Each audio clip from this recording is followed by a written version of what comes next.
தாத்தா கூட இல்லைண்ணே.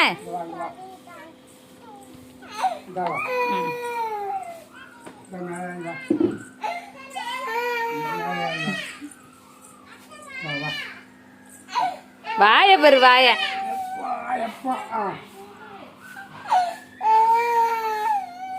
கிட்ட வந்து அடிச்சு விடுவோம் பத்துக்க. கூப்பிட்ட கடனுக்கு வந்தா அது ஒரு செகண்ட் தான். யார் கூப்பிட்டாலும் ஒரு செகண்ட், அது ஒரு மரியாதை.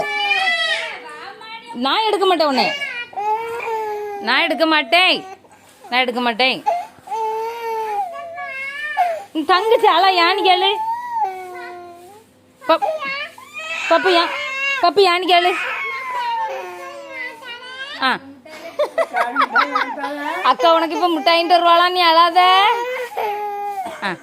போ அங்க போ, வீட்டுக்குள்ள போய் இரு. அக்கா இப்ப வாங்கிட்டு வருவாப்ல, அங்க போய் இரு. அட வட்டல் கண்ணி.